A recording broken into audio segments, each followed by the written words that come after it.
اهلا وسهلا بحضراتكم في لقائنا الليله مع ضيفنا العزيز الكاتب والاديب دكتور اسامه علام من تنظيم منتدى مدينتي الثقافي.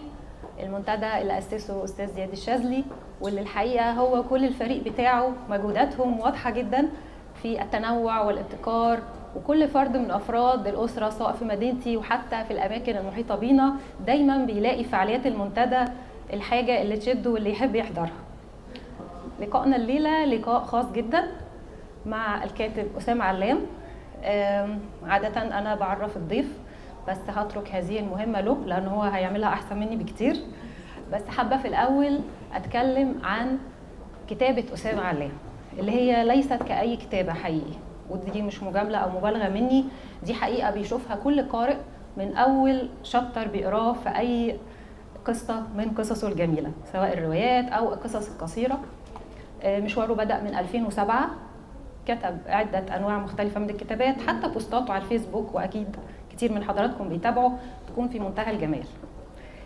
كتابة أسامة علام هي كتابة إنسانية جدا، هو معني بالإنسان بالدرجة الأولى، الإنسان المجرد، الإنسان اللي مش مرتبط بدين أو عرق أو جنسية أو لغة أو دين، هو بيعني بمشاكله وما يؤرقه، التساؤلات اللي كتير مننا بيسألها لنفسه ومش بنلاقي لها إجابة، مش هنلاقي لها يعني، بس هو بيحاول يطرحها ويتكلم معانا. بحس هو من كتاباته إن هو حد قريب مننا، حد من العيلة، حد صديق مقرب بيقول اللي عايزين نقوله. أنا شهادتي فيه مش مجروحة لأن ده رأي رأي كل قراءه الحقيقة. حابة جدا أرحب بضيوف أعزاء جدا جدا بيشرفونا لأول مرة في مدينتي النهاردة، أستاذة أميرة أبو المجد الناشرة والعضو المنتدب لدار الشروق، أهلا وسهلا بحضرتك. أستاذة نانسي حبيب مدير النشر في الدار، وحابة أهنئ دار الشروق على الرواية الرائعة دي. الحقيقة دايما الشروق اختياراتها منتقاة وكتابها مميزين، وإحنا بننتظر كل جديد ومميز منها. عندي أسئلة كتير لأسامة. أديكم الأول فكرة بسيطة عن الرواية بتاعت النهاردة. مفتاح حامل المدينة، صادرة عن دار الشروق من حوالي شهر، يعني ده لسه هو جاي أجازة قصيرة جدا، مقدرين جدا إن هو ادانا من وقته في أسبوع حافل بالإيفنتس. الرواية بطلها طبيب بيطري عايش في نيويورك، عايش وحيد وبيكتشف مفاجأة سحرية إنه معاه مفتاح بيفتح كل أبواب المدينة. مغامرات كتير بياخدها الدكتور شهاب، اللي هنكتشف ان هو مش بس المفتاح ده بيفتح أبنية، هو بيفتح النفوس. نيويورك المدينة الساحرة المبهرة اللي بيلقبوها بالتفاحة، نسبة إلى تفاحة آدم، التفاحة اللي أخرجت آدم من الجنة. فكرة الغواية، هل نيويورك بهذا الجمال وهذه البهجة وهذا القلق، ولا ليها جانب آخر مظلم حزين وقاسي؟ هنعرفه من حكايات أسامة علام وراء الأبواب المغلقة. سعداء جدا بتلبية الدعوة دكتور أسامة، أهلا وسهلا بيك في مدينتي وفي المنتدى. مساء الخير، يا أهلا وسهلا بيكم. الحقيقة طبعا يعني لازم أكون شخص محدد وملتزم، فأبدأ أن أنا أشكر دكتورة غادة على الدعوة الكريمة، الأستاذ زياد طبعا. الحقيقة أنا يعني معجب جدا بشخصيته وبالدور الثقافي الكبير اللي بيلعبه المنتدى مدينتي الثقافي في منطقة يعني مهمة جدا من الوطن. وعايز أشكر كل الناس، يعني عايز أشكر كل الناس. طبعا سعيد جدا بتشريف أختي العزيزة الدكتورة الأستاذة أميرة أبو المجد ونانسي. إنما أنا عايز أقول حاجة بقى مبدئيا، نتفق اتفاق مع بعض.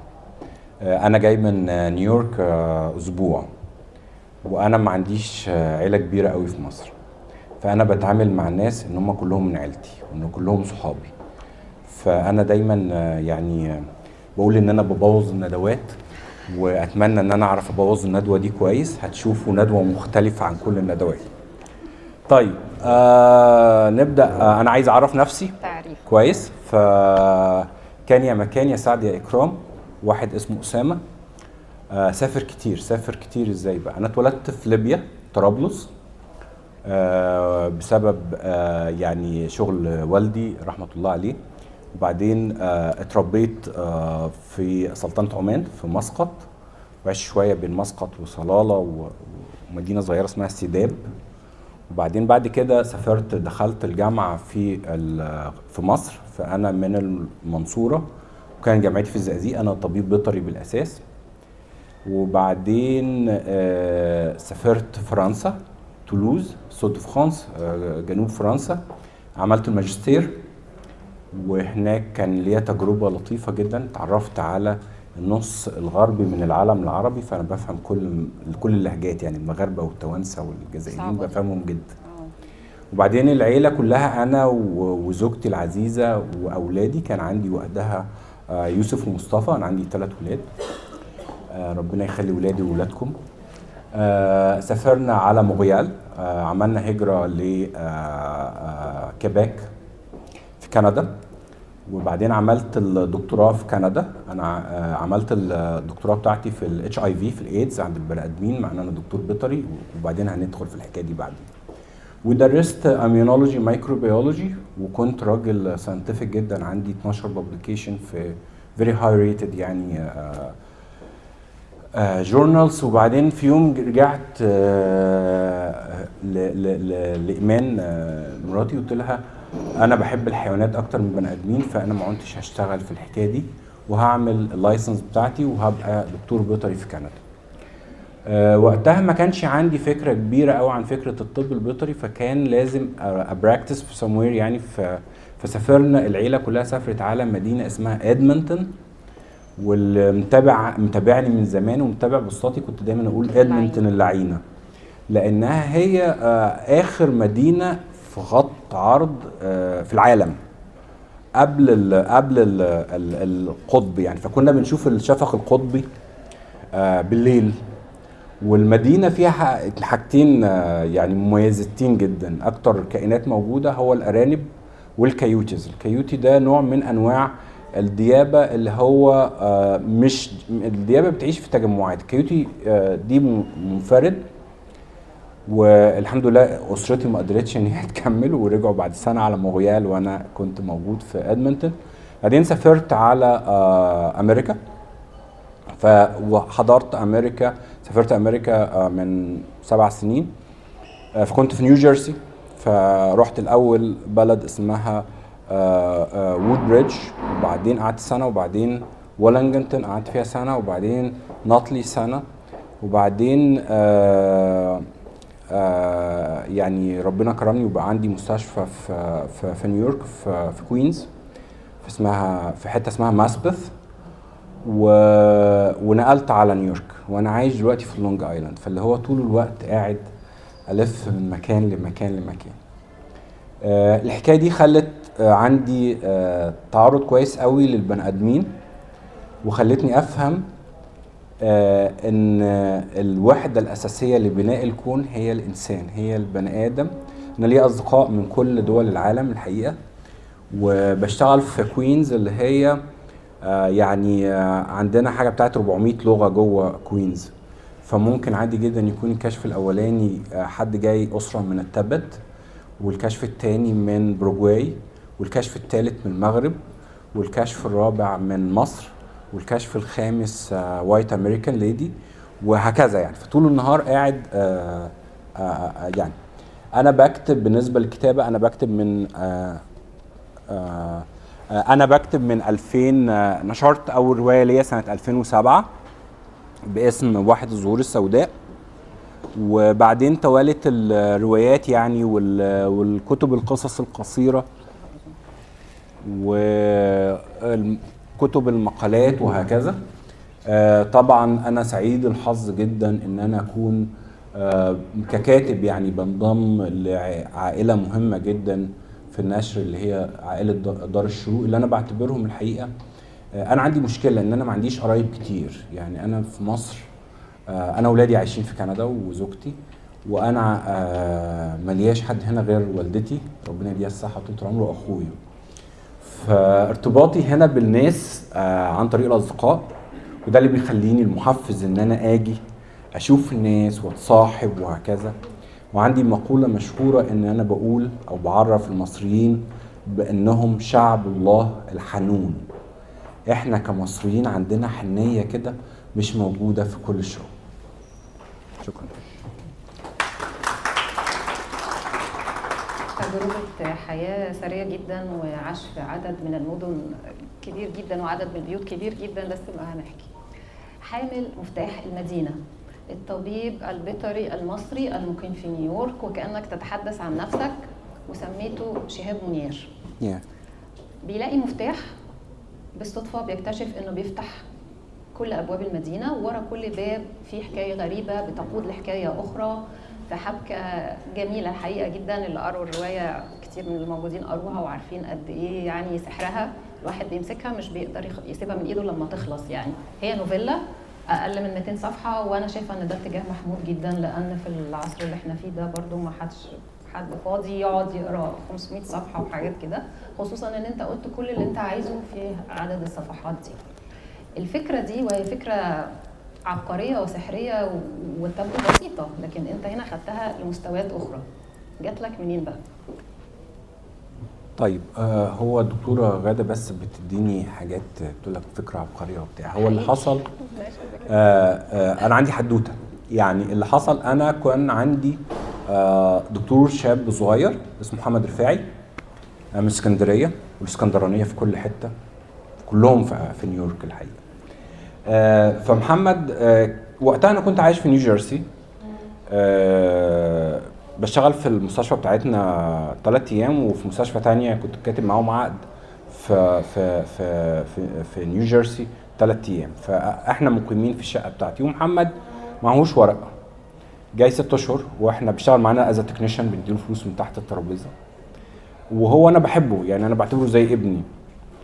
فكان محمد بيجي معايا الايام اللي احنا بنسافر فيها، نروح من نيوجيرسي على نيويورك، وبعدين بعد كده ال3 ايام التانيين، لانه كان بيشتغل في المستشفى 6 ايام، بياخد 3 مواصلات. وانا كان صعبان عليا قوي في الحكايه دي، فقررت ان انا قلت له يا محمد دور على شقه صغيره قدام المستشفى، تبقى ما انتاش محتاج كل مره بقى تقعد تتبهدل في المواصلات. وقد كان محمد اجر شقه كويسه صغيره، اوضه وصاله، وبعدين انا قلت له المستشفى هتدفع المصاريف وهكذا. وفعلا حصل الحكايه ديت، لحد ما في يوم خلصت عمليات، وكان محمد اللي بيشتغل التخدير معايا، وقال لي يا دكتور عندي حاجه بس مكسوف. قلت له ايه يا حبيبي؟ قال لي انا سافر مصر النهارده بالليل. قلت له يا نهارك ابيض يا ابني، احنا كنا مقدمين له على ماجستير وكده، عشان ما يكسرش الفيزا يعني. فقلت له اعمل اللي انت شايفه، وزعلت منه واتقمصت، وكانت حكايه. فسافر فعلا، فلقيت نفسي متورط في الشقه، وبروح اداني المفتاح طبعا، وهو مشي وساب لي حاجته كلها وكده. هي شقه صغيره خالص على الجراند افينيو اللي هو قدام المستشفى، حاجه يعني من هنا للقاعه الجايه كده. وبدات انا قلت بقى طب ما انا بدل ما اروح وباجي ابيت الايام دي هناك. لحد في مره ايمان وسلمى مراتي وبنتي جم يزوروني من مونتريال، وقلت لهم طيب احنا نغير بقى مفتاح الشقه، عشان ايه الحكايه كده، الشقه دي كان ساكن فيها ناس وانا مش مهتم الحقيقه، فنغير مفتاح الشقه. فالله يكرمها ايمان قالت اوكي هنغير المفتاح، وسيب لي انا، هي شاطره، هي هندي عني 100 مره يعني. فانا رحت المستشفى ورجعت، فتحت مفتاح الشقه ودخلت. هي اول ما شافتني ايه ده؟ دخلت ازاي؟ قلت لها دخلت ازاي؟ دخلت بمفتاح. قالت لي انا غيرت المفتاح، غيرت الكالون. قلت لها والله العظيم اهو. قمت داخل. هم سافروا، وانا طبعا لاني شخص كسول احيانا كتيره جدا يعني، معايا نفس المفتاح. فمره كان عندي قطه انبيشنت يعني من جوه المستشفى محجوزه، وانا ساكن قدام العياده، فبالليل بعد ما احنا بنقفل الساعه 7 على الساعه 11 كده ايه قلبي كلني، فقلت اروح اشوف القطه اخبارها ايه. فدخلت، الدنيا ضلمه، كنا يوم حد والشارع اصلا مظلم، فدخلت وبصيت على القطه، وانا طالع اخد المفتاح من الباب لقيته نفس مفتاح الشقه. انا غلطت، انا معايا مفاتيح كتير، فانا غلطت، بدل ما احط مفتاح العياده حطيت مفتاح الشقه اللي هو المفروض اتغير اصلا، بس هو ما بيفتح كل حاجه ده. فجات لي الفكره من هنا، جات لي ان في مفتاح قادر على فتح. والكوميدي بقى في الموضوع ان احنا عندنا خزنه يعني حاطين فيها المخدرات والفلوس، طلع المفتاح ده بيفتحها. فبقى يعني كوميديا مفيش اكتر منها. فجت من هنا فكره ان هو ممكن فعلا، ما ممكن يكون ماستر كي. انا رميته على العموم لان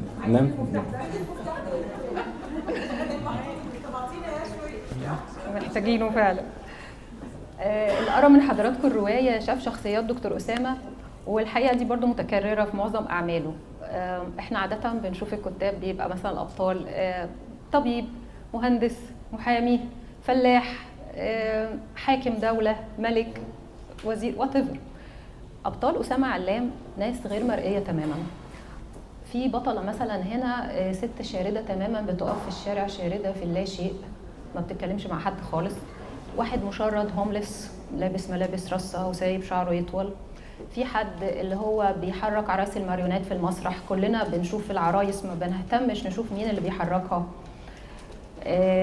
في مثلا الفيونرال هاوس، وازاي بيحضروا الموتى في الفيونرال هاوس، اللي هو اسمه ايه بالعربي، المكان اللي بيحضروا فيه هو في ملوش يعني ملوش صيغه هنا، مرادف هنا، ملوش مرادف هنا بالظبط. السيرك، المهرج اللي في السيرك اللي هو بيضحكنا وبيبقى لابس ماسك طول الوقت، محدش شاف وشه الحقيقي ابدا. فهي دي شخصيات اسامه في الروايه. انت ليه بتختار الشخصيات دي، او ايه اللي بيجذبك ليها انك بتطلعهم على المسرح؟ هم الابطال مش مجرد هامشيين او غير مرئيين. طيب، هو احنا اتفقنا ان الانسان هو وحدة الكون. يعني انا شايف ان كل الناس متساوية، وشايف ان هو كل واحد في الناس الاصدقاء الاعزاء اللي قاعدين قدامي دول عندهم حواديت نعرف نعمل منها روايات جميلة جدا. سواء الفكرة دايما في فكرة الحكي، ازاي ان احنا نحكي. وانا عايش في حياة روتينية جدا. يعني انا حياتي يعني انا دايما بقول من مراتي، انا عارفه مكاني فين بالظبط بالدقيقه. بصحى من النوم الساعه كام، وبقعد افطر، اكلم ماما الصبح، وبعدين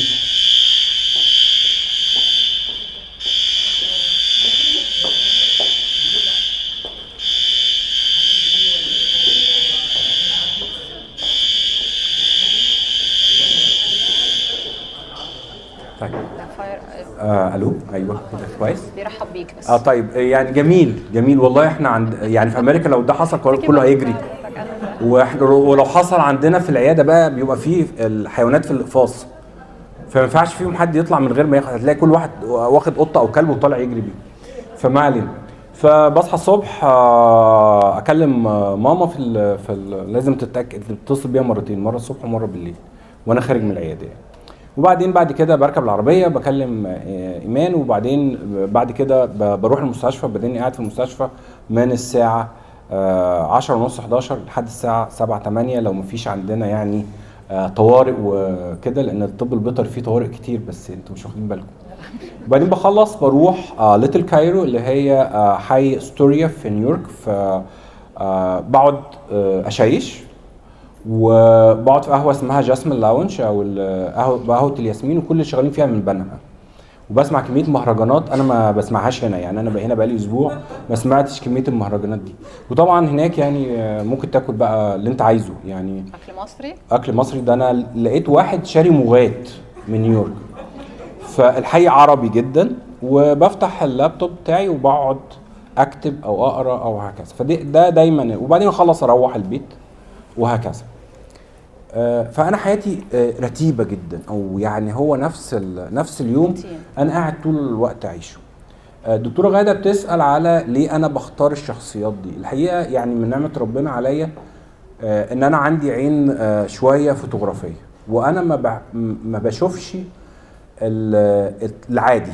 يعني انا مش هكتب روايه عن رامي زميلي في العياده، لان احنا حياتنا شبه بعض قوي. انما ابطال الروايه كلهم يعني درجه كبيره جدا حقيقيين، وانا شفتهم.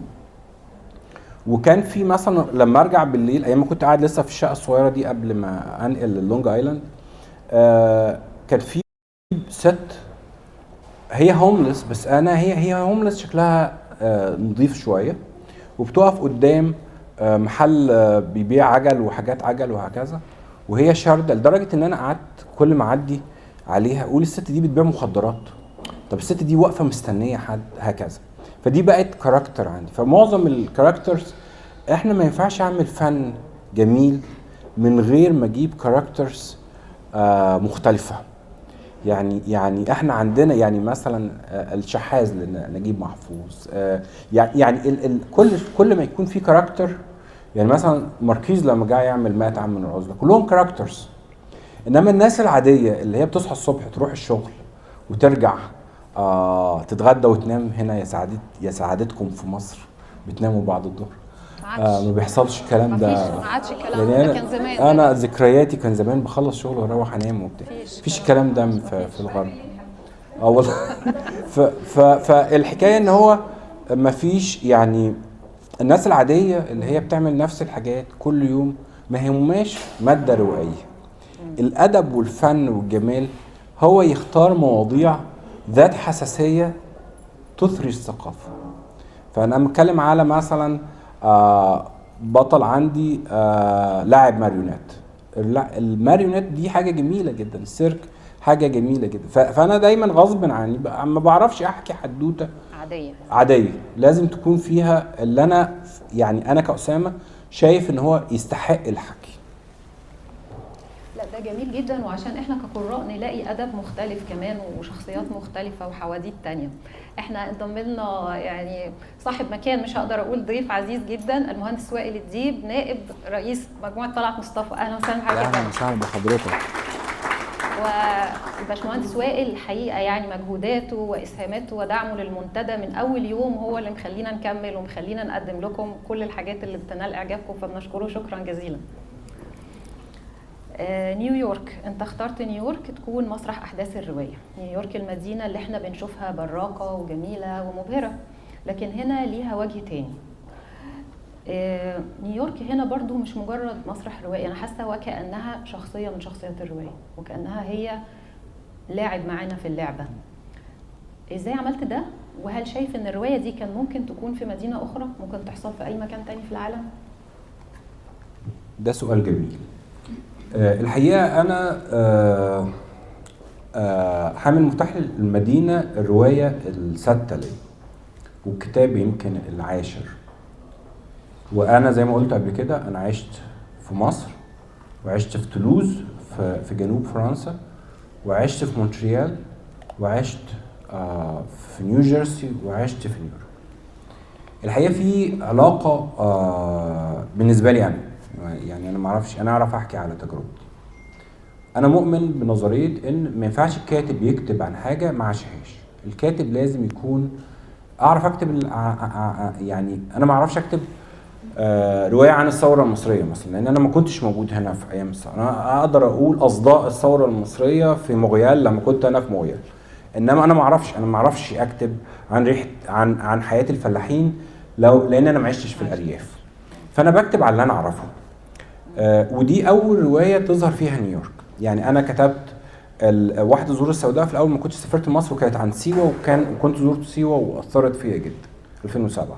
بعد كده جاء تولوز عن تجربتي في فرنسا، وبعد كده جاء الاختفاء العجيب الرجل المدهش عن مغيال، ودي روايه كل ابطالها كنديين، لان الكوبوكوا والكنديين يقول لك اصل احنا الانتجراسيون، ان احنا ما عندناش انتجراسيون، ما احناش مندمجين في المجتمع الكندي. فانا قلت لهم معلش انا كندي ومعايا باسبور كندي، وسلمى بنتي مولوده في مونريال، خلاص انا كمان هكتب روايه كل ابطالها كنديين. وكتبتها عن كان في مونتريال، كان عندهم يعني انا سافرت بدري اصلا، فكان عندهم بعد التلفزيون ما كناش اغنياء قوي، ما كانش عندنا كيبل، فكنا بنتابع التلفزيون اللي هو المحلي الكندي. فاكتشفت حاجه لطيفه جدا، ان بعد ما التلفزيون بيقفل الساعه 12 بيبدا يحصل اعلانات عن قارئي الكف والمنجمين، وان دولي شخصيات مهمه جدا في المجتمع الكندي، وان هو في كانت ودي كانت بالنسبه لي يعني طبعا احنا قبل ما بنسافر بيقولوا الواحد عنده شويه افكار معلبه جميله جدا عن المجتمع الغربي، تحديدا كندا دي يعني انا مش عايز ولادي لما يشوفوا الفيديو يزعلوا. كندا دي احسن ناس سوقوا لنفسهم مأساة، بس ما علينا. يعني كندا ادخل اكتب كندا كده هتلاقي الستات الجميله شعر اصفر والكلاب بتجري والخضره شعوب العالم، وان هم الطف، وان هو طول ما انت ماشي بونجور. ده انت لو في كيباك وكده. انا مين؟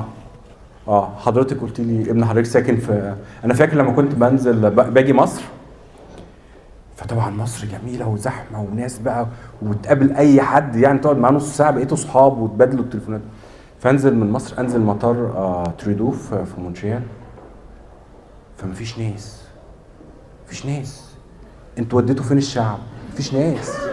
لدرجه ان انا لو شفت واحد ماشي في الشارع الناحيه الثانيه يبقى هين عليا ياخده بالحضن، اللي هو انت فين يا راجل؟ بس ده حلو، ده كويس، ده كويس لحضرتك. روحي اقعدي هناك 5 ايام. فالحكايه كانت غير نيويورك بقى. نيويورك يعني بلطجه يعني زي ما احنا عايشين.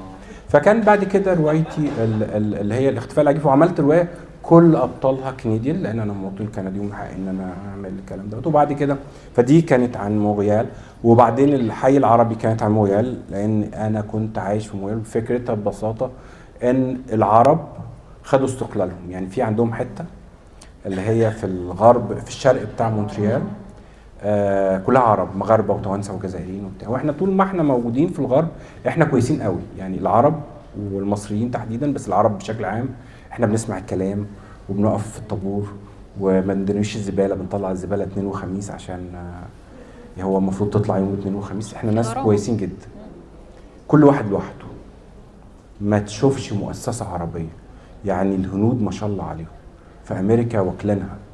ترامب اللي بيعملوه ده كله عشان الهنود. المكسيكان مثلا تلاقي انا جيلي العيله هنعمل اثنيجيا هنموت كلب موت رحيم لانه عيان جدا وعنده كانسر وبينازع وهكذا. فلاقي مثلا 15 واحد جايين مع الكلب، من اول الجده لجده الجده للاولاد، كله عايش في بيت واحد وكله بيشتغل شغلانات صغيره وكله بيعمل فلوس وقاعدين مع بعض وكين جدا على بعض. مصريين بقى والعرب وبتاع ما تلاقيش 3. ده احنا حتى على الحساب بنتشاكل، يعني مين هيدفع الحساب؟ تلاقينا واقفين قاعدين بنتنطط وكل واحد. فاحنا ما عندناش فكره الحياه الجماعيه. فعملت في الحي العربي فكره ان حصلت شكله بسبب ان الفريق العربي وصل لكاس العالم وهكذا، وانا شفت حاجه زي كده. الجزائر كانت اتعادلت مع المانيا فمونتريال ولعت. اخواننا الجزائريين يعني عندهم النغف ان هم بيمشوا على اعصابهم. انت لو شفت 2 جزائريين ايام ما كنت في فرنسا، كان اول مره تعرضي للجزائريين، معلش انا برغي بس معلش براحتك. فمثلا اشوف 2 صحابي من الجزائريين واقفين قدام بعض، اللي هو لا لا لا لا لا لا، فايه في ايه اهدوا لا ده احنا رايحين السينما، احنا بنتفق على الفيلم. اللي هم ماشيين على اعصابهم. هم حتى عندهم التعبير ده يعني ان هم بيشتعلوا. ففي الحي العربي عملت ان العرب كندا عملت حواليهم سور كده وسابتهم وقالت لهم هنديكم فلوس اول سنه وانتم مع نفسكم بقى ولعوا في نفسكم، هتبقى دوله مستقله. وانا سالت يوسف ابني الكبير وقتها، فقلت له يا يوسف هو لو حصل ان احنا كعرب، يوسف طبعا عنده النيرف بتاع احنا عرب وبتاع وكده هو واصحابه كويس رغم انه عايش بره يعني لا ما هم لازم الهويه دي حاجه مهمه قوي قوي قوي. فقلت ليوسف لو مونتريال الجزء العربي اللي هو شارع جون طالون ده استقل، هيبقوا احسن من مصر ولا اوحش ولا بتاع؟ قال لي هم هيبقوا اوحش من كندا بس احسن من مصر. وكانت اجابه عبقريه الحقيقه. فكانت دي عن مونتريال. هنا بقى انا رحت عشت في نيويورك، وانا ما بروحش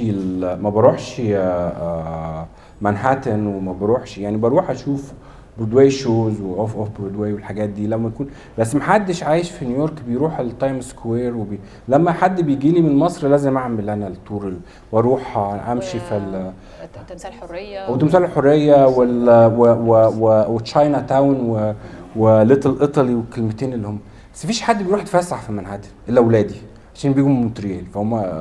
انما اللي عايشين هناك الحياه. نيويورك مدينه عظيمه. طبعا انا عارف ان في ناس ما بتحبش امريكا والسياسه والكلام، انا ماليش دعوه بالقصه دي. اعتقد ان الدكتوره غاده هتسال سؤال عن ده. انا ليا علاقه بالناس، انا ليا علاقه بانها مدينه كوزموبوليتان حقيقيه. يعني طول ما انت ماشي تسمع لهجات ولغات وان اي حد قادر يعمل اي حاجه حلوه او وحشه. يعني محدش بيبص عليك يقول لك انت لابس كده ليه، او انت بتصلي ليه، او انت ما بتصليش ليه، او انت بتسكر ليه، او انت إيه يعني؟ محدش بيسال، محدش. هي مدينه طول ما انت يعني ما بتعملش مشاكل. يعني تهرب من الضرايب عادي، ما الرئيس بتاعنا في ترامب بيتهرب من الضرايب، ده الراجل دافع $2000 وملياردير، مفيش مشكله، هم يحبوه. انما ما تعكسش واحده ست، ما تكسرش، ما تسرقش من عربيه،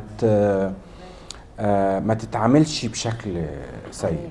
كويس. فهم عندهم الحكايه. يعني نيويورك بيكسروا طبعا، بيسوقوا وبيخمسهم وبيعملوا يعني، وطول نهار الناس سهرانه، وبعدين يتشكلوا وهم بعاد عن بعض، يقعدوا زي الجزائريين كده. فنيويورك كانت مدينه ملهمه بالنسبه لي. انا راجل بحب الزحمه، يعني في الاخر بقول انا مصري، واحنا كمصريين زي ما بقول بنحب الزحمه والونس وبتاع وكده، ونجمل بعض ومش عارف. اتفضل اشرب شاي، والله مش عارف. وممكن عادي جدا على فكره تعزم حد انت ما تعرفوش، مفيش اي مشكله. فنيويورك هنا هي كانت دي الروايه دي بتاعت نيويورك، ما ينفعش تتكتب في مونتريال، لان مفيش حد كده في مونتريال، ومفيش حد. يعني انا الحمد لله انا كنت محظوظ ان انا بسافر في كل ما اسافر. يعني انا لو جيت عشت في مدينتي، واتمنى ده لانها مدينه جميله جدا الحقيقه، وبشكر الحقيقه يعني حاجه عظيمه. يعني الله يكرمه هشام بيه انتوا عملتوا حاجه جميله جدا جدا جدا يعني، وحاجه يعني انا فرحان ان في هذا المكان في مصر يعني. والله يعني ربنا يبارك لكم وتستمروا الامور كده. ففعلا لا، هي انا لو هاجي اعيش في مدينتي هكتب قصص عن مدينتي، مش هعرف يعني. فنيويورك دي قصه نيويوركيه جدا. معلش انا برغي، بس انا عايز ابريك الايس بيني وبينكم. ف شويه هاجي اقعد معاكم تحت بس. من بين كل الشخصيات الغرائبيه جدا اللي في الروايه، واللي كل واحد فيهم مس قلب القارئ بطريقه ما، لو الشخصيات دي حقيقيه وموجوده في الحياه وفي الواقع، وانا متخيله انك ممكن تكون شفتهم كلهم او معظمهم يعني لو دول حقيقيين، مين فيهم تحب يكون صاحبك صديقك وتقرب منه اكتر وليه؟ طيب يعني انا ما اعرفش بقى الناس كلها قريت الروايه ولا لا. هي روايه صغيره 176 صفحه. اعتقد ان انا حاولت يعني اخلي الناس تقرا بقدر الامكان قبل ما انا اجي. هي فيها كاركترز، شخصيات كتيره يعني.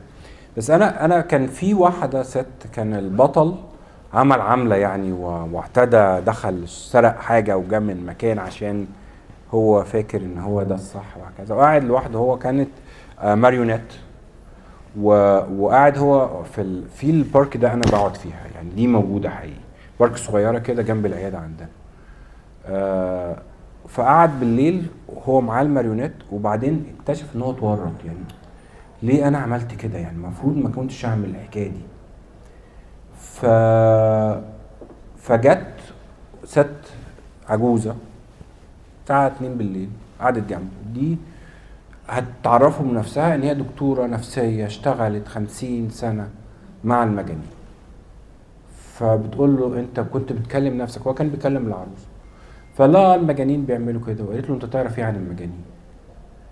يعني هو فكره الجنون اصلا فكره براقه جدا. هو المجتمع شويه ناس بتقعد مع بعض تقرر ان هذا الامر صح وهذا الامر غلط، واي حد بيطلع بره السياج اللي هم حاطينه فبنقول ان هو ده شخص مخالف للمجتمع وقيم المجتمع. عندنا قيم المجتمع مش عارف مين حطها اصلا، بس في قيم المجتمع مبنيه على مش عارف ايه، فده يبقى راجل مجنون. فقالت لا، المجانين احيانا كتير جدا بتبقى ناس عندها وجهه نظر تانية ومختلفه، وبيبقوا مش عارف ايه وهكذا. اعتقد ان الست دي تحديدا انا اتمنى ان انا يعني اكون في كونتاكت مع حد قادر يفهم مشاكل انسانيه كبرى زي الجنون او الحاجات دي ويتفهمها ويتعامل. يعني واحده من اسوأ الحاجات، اسوأ الحاجات ان الناس تعمل البريجوجي، او ان هي تعمل تحكم على بعض، ودي جادجمنت. الحكايه دي سيئه جدا جدا جدا، والمجتمعات اتلعب عليها لعبه انك انت هو زياد بيه معاه مرسيدس ولا بي ام. او انا لابس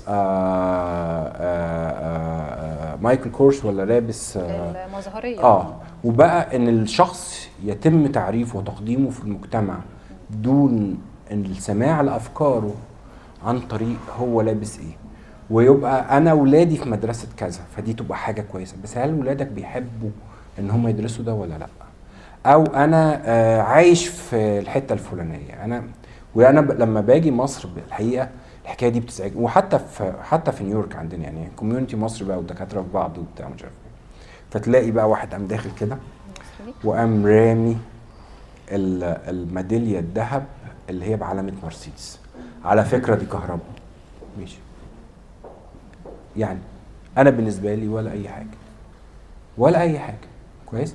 فالبشريه اتورطت في ان هي تبدا تحكم على بعض، ده شكله ايه، ده طويل، ده رفيع، ده مسلم، ده مسيحي، ده شيعي، ده سني، ده ملحد، ده بيمشي على الحيطه، ده باربع رجلين، ده من اليمن، لا ده من السودان، ده لا مش عارفه ايه، هكذا. ودي حاجه سيئه جدا، ده امر يخرج الانسان من انسانيته. لان حتى انا عالم الحيوان اللي بحبه جدا جدا ما بيعملوش بعض مع بعض كده. يعني احد الاصدقاء اللي انا اتعرفت عليهم في ندوه بعتت تقول لي عندي قط مش عارف ايه شرس وبتاع مش عارف ايه، ممكن ياخد دواء نعمل له ايه؟ فقلت له حضرتك انا ما اعرفهاش، قلت لها ممكن ياخد بروزاك وياخد مش عارف ايه وكده يعني اللي احنا بنكتبه. قالت لي بس ده قط بلدي. قلت لها هو قط هو انا لو حطيت والله انا لو حطيت، انا بعالج القطط، بعالج كل انواع القطط، السفانكس اللي بقد كده واي 1 اللي هو ب 15,000 دولار. انا لما بدخل اوضه العمليات بعقم نفس التعقيم وبفتح بنفس المشرط وبلاقي نفس الاورجنز وبعمل نفس التكنيكس. فهو نفس الحكايه مع البشر. يعني احنا لو واحد هنعمل لترامب اوبن هارت سيرجري هتفرق عن عم السيد السايس؟ هو ده سيم هارت. بس الناس كويس؟ مش فاهمه يعني الناس مش فاهمه. فانا كنت احب الست دي جدا لانها كان عندها حكمه. الطب النفسي هو طبعا هو مفتاح لفهم شخصيه الناس جدا. يعني في اللي بيقرا رواياتك بيلاحظ، انا عن نفسي يعني ممكن حضراتكم تقولوا في حاجتين انت ما بتكتبش فيهم خالص، وانا بقولش تكتب فيهم ان هم يبقوا الموضوع الاساسي، ولكن الكثير من الكتاب بياخدوهم كمنطلق افتتاحيه كخلفيه. السياسه والتاريخ. السياسه هنتكلم أنا عارف في مصر. أنا. طب اقول الكلمتين. قول. طيب ثوره 19 وانا عشان جاي عندكم ماشي اعمل اللي انت عايزه، اتفضلي. من الملكيه للجمهوريه، في الجزائر مثلا العشريه السوداء، في الخليج الحركه الوهابيه، وهكذا. صح. ان السياسه بتاثر على حياتنا صح، اقتصاديا وفكريا وحتى عاطفيا. انت ما فيش سياسه خالص في كتاباتك، اللهم على استحياء يعني في الحي العربي. تمام. وبرده ما فيش عوده للتاريخ في حاجه خالص. ليه؟ حاضر. مش بقول ان ده وحش، لا. انت بتكتب في لاين تاني، بس هل انت ده متعمده؟ لا، هو الفكره في ايه؟ انا اتفقت مع نفسي ان انا كأسامة بكتب، انا مش كاتب مشهور. لا يعني انا كاتب عايش على شمال الدنيا. وزي ما بقول دايما انا بكتب لحاجتين. الحاجه الاولانيه لاني انا لو ما كتبتش كأسامة هتعب، زي فكره الفن. يعني ايه اللي يخلي الدكتور حسام، صح؟ دكتور سامح يسيب الكريم دي كريم بقى جراحة التجميل ويقرر ان هو يشتغل فن؟ لان هو في لحظة صدق حقيقية قال انا عايز ابقى مبسوط.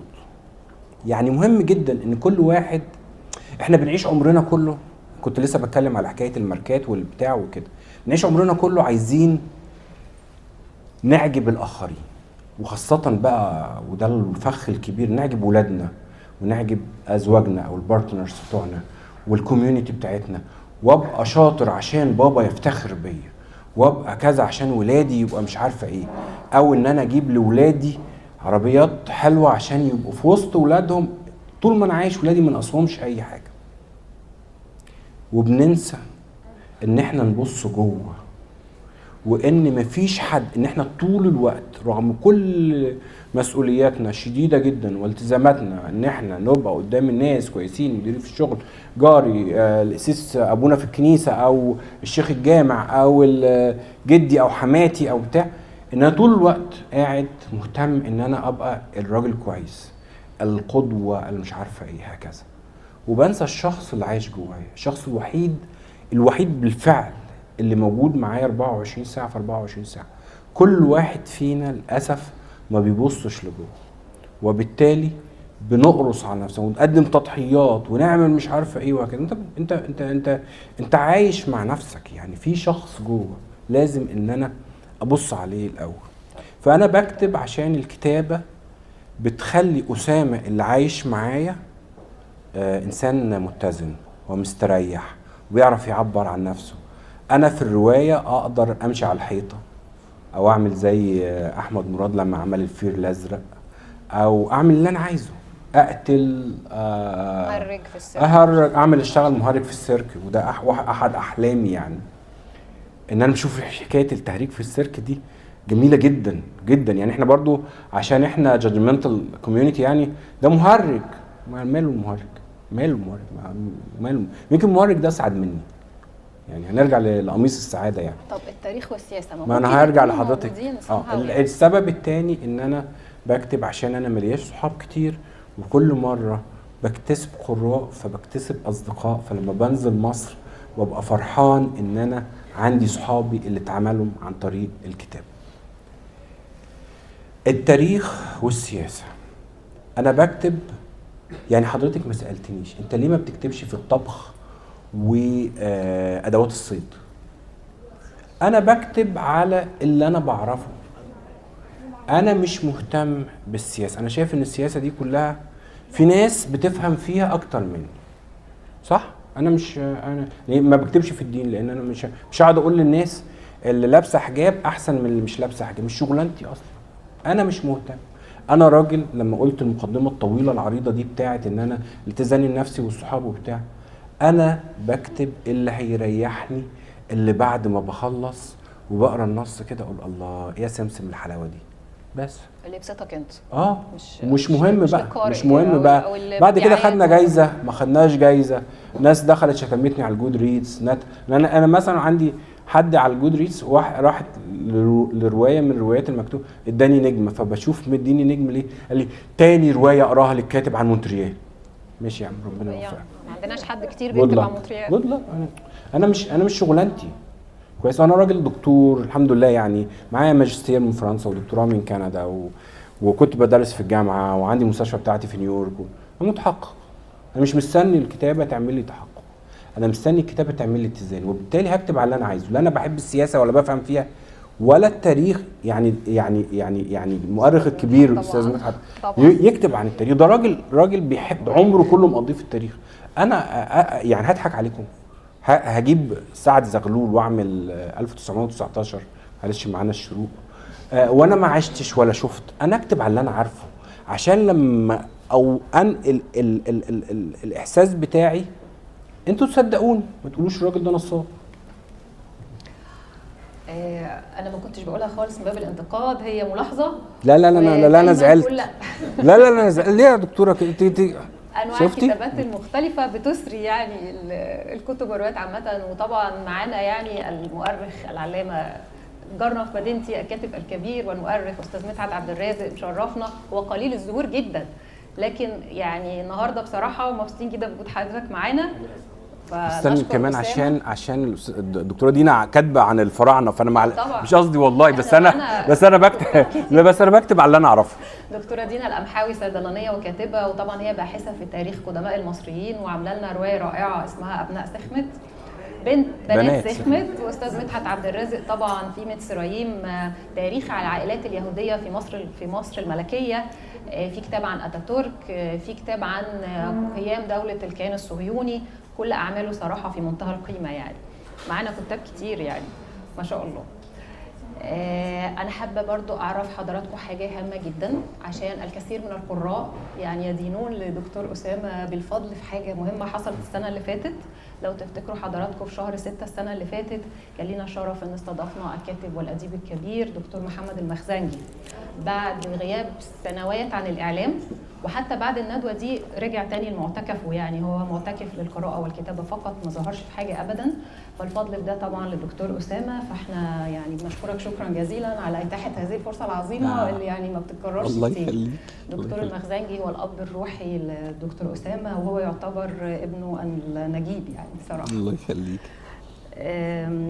احنا لو هنقول ان الروايه دي هتترجم، واحنا نتمنى انها طبعا يتم ترجمتها هي وكل اعمالك، لان هو فعلا ده ادب عالمي ومش ادب محلي، مش ادب مقتصر على مصر، وكل شخصياتك عالميه وفيها ايضا البطل المصري، فحابين جدا انها تترجم. طبعا طالب دار الشروق، انا مش عارفه الترجمه بتمشي ازاي، بس نتمنى نشوفها تترجم. فلو حصل واترجمت، انت شايف ازاي هيكون تلقي القارئ الاجنبي ليها؟ هل هيشوفها بمنظورنا احنا كقارئ عربي، ولا هو له منظور تاني وقراءة اخرى؟ طيب ده باعتبار ان القارئ الاجنبي احسن مني، يعني احسن من القارئ العربي بافكاره وثقافته هو مختلف هو شويه. هقول لحضرتك حاجه، هو الادب الجميل، الادب بشكل عام ادب انساني. يعني مثلا انا بحب جدا خوان خوسيه مياس الاسباني، بحب جدا يوكو ماشيما الياباني، بحب جدا جورج امادو البرازيلي، بحب جدا ايزابيل ليندي التشيلية. انا لو ترجمت اتمنى الحقيقه جدا ان انا اترجم، لسبب وحيد ان اولادي ما بيقروش عربي، بيتكلموا عربي كويس انما ما بيقروش عربي، فكل شويه انا اقرفهم اقول لهم بابا والكتاب الجديد وبتاع، فيتصوروا مع الكتاب كويس حلو شاطر. انما اتمنى ان هو يقروا عربي يعني، او يقروا يترجم وهكذا. القارئ الغربي يعني مش عارف، انا اسف ان انا اقول كده، بس هو مش عايز يشوفك، يعني هو عايز يشوفك في الحته اللي حطك فيها، بمعنى ان في دور النشر الاجنبيه، وانا ليا تجربه وانا عايش هناك. انا احيانا انا طبعا كمصري عندي اكسنت لما بتكلم بالانجليزي، يعني مانيش خريج جامعه امريكيه ولا حاجه، انا راجل يعني اتعلمت بنفسي وتعلمت فرنساوي بنفسي وتعلمت انجليزي بنفسي والحمد لله بشتغل. فانا فاكر اول ما كنت بشتغل في امريكا وبعدين اتكلم في التليفون، فيبقى في كلب عنده كانسر وبتاع مش عارف ايه، وعملنا الهيستوباثولوجي، وطبعا الكلاب دول ابنائهم يعني تقول لك ماي بيبي، ولو قلت هي وهي شي تبقى ازمه، تقول لك شي.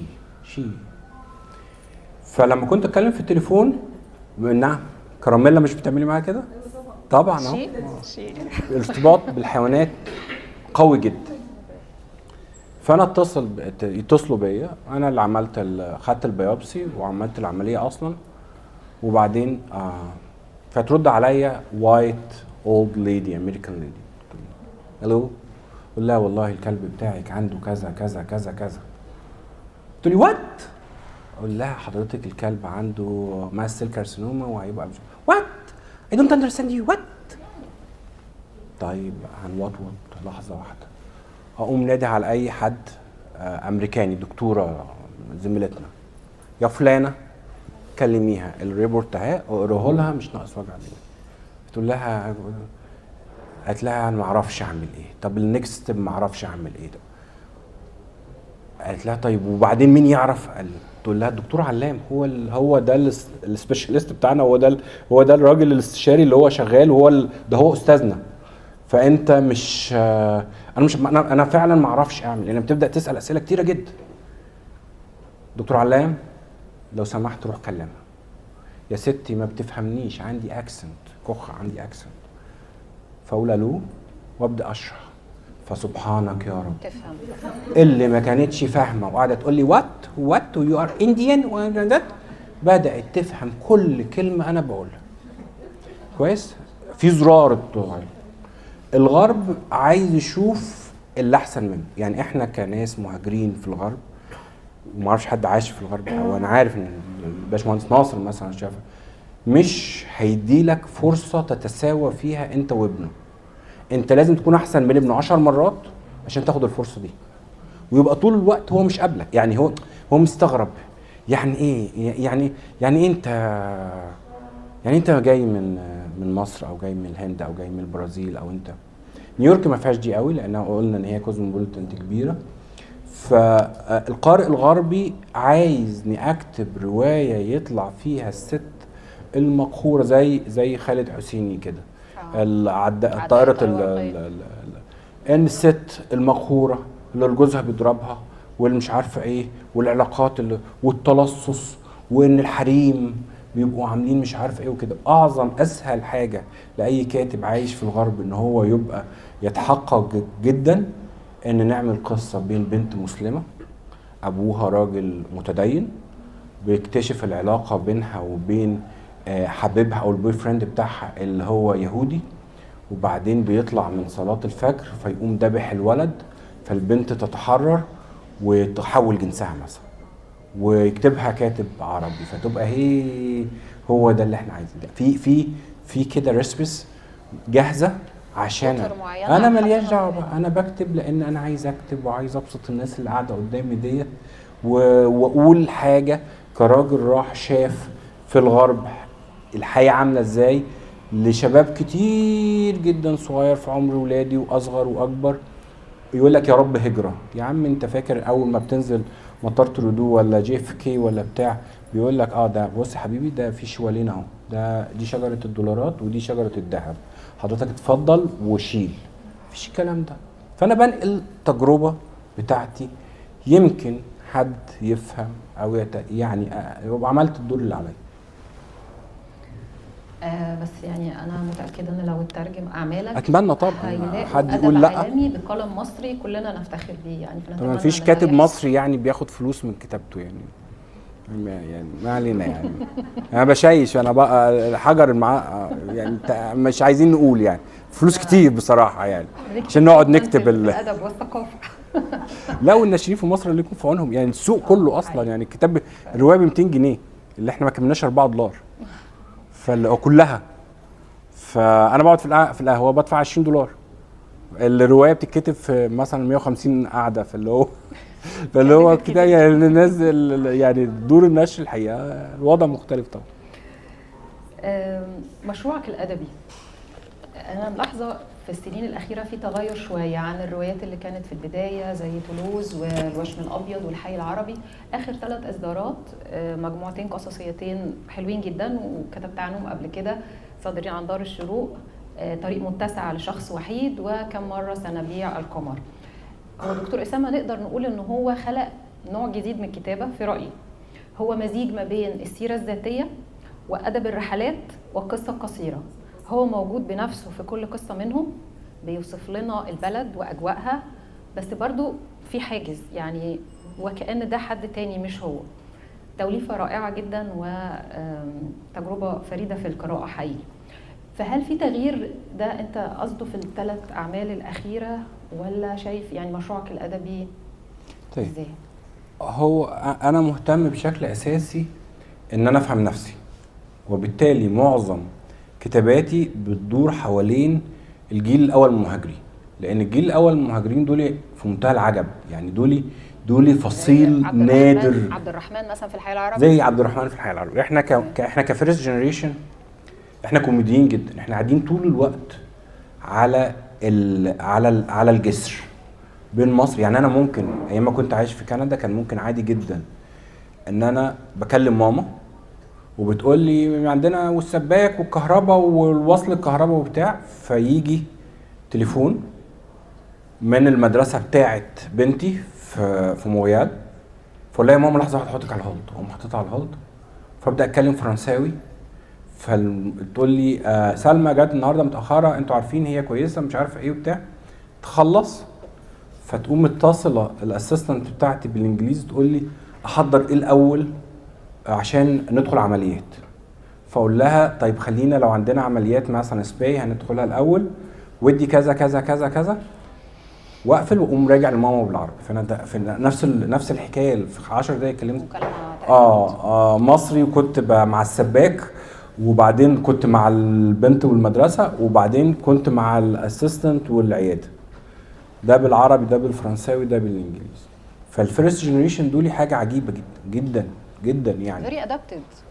والله مش ادابتد، لا لا لا لا احنا طيب انا ما بحبش اقول المثل ده كتير لان احيانا الناس بتفهمني غلط، بس انا مش عايز حد يفهمني غلط. والله انا اقدس عالم الحيوان وانا شايف ان احنا خالق واحد وكلنا. هو ايه الفرق بين الحمار والبغل والحصان؟ حد عارف الفرق بين الحمار والبغل والحصان؟ طب البغل بيجي ازاي؟ حد عارف البغل بيجي ازاي؟ الحمار والحصان. الحمار 34 كروموسوم، الحصان 36 كروموسوم، فالبغل 35 عقيم. ما ينفعش لان الكروموسومات لازم تتقسم. الفيرست جنريشن اللي هو زي انا ومراتي واصحابي وبتاع، احنا اللي عندنا 35 كروموسوم. ما بنحصلش تاني. ولادنا بيبقوا كنديان ولا امريكان ولا فرنش ولا بتاع. اهالينا زي ما هم، ما حصلش تغيير. الفيرست جنريشن عشان كده مشهوره جدا. انا اول ما رحت كندا كان في جروب، ربنا يرحم اللي مات ويدي الصحه للي عاش، جم كندا في الثمانينات، وكنت سعيد الحظ ان انا اتعرفت عليهم. كنت رحت مره ندوه عند علاء الاسواني، وحد فيهم كان اتعرف عليا ان انا بكتب وهكذا، فلما رحت عزمني فبقيت صاحبهم. وانا بحب الناس الاكبر مني في السن، انا دايما بحس الناس الاكبر مني في السن عندهم حكمه وخبره وكده. دايما انا بكتب عن الستات العواجيز والرجال العواجيز، وشايف ان دول عندهم حكمه عظيمه جدا، وانا بحبهم. انا بحبهم جدا يعني. فبقيت اروح معاهم، كانوا بيتقابلوا كل اربع، كلهم في الريتايرمنت، وكلهم بيتقابلوا كل يوم اربع في حته كده اسمه بلاس فيل ماري، وبعد كده يروحوا يتعشوا مع بعض، يركبوا عربيه واحد فيهم ويتعشوا، يروحوا يتعشوا مع بعض. فبيروحوا يقعدوا في مكان كلهم عواجيز، لهم كده، كانوا وقتها في السبعينيات من عمرهم، دلوقتي في منهم ناس عدت ال80، ويقعدوا مع بعض. فتكتشف بعد شويه ان في ترابيزه تانية ناس عواجيز برضو هنود، وترابيزه ثالثه ناس عواجيز برضو لاتينو، ولا واحد فيهم كنديان مثلا جاي كده بالغلط.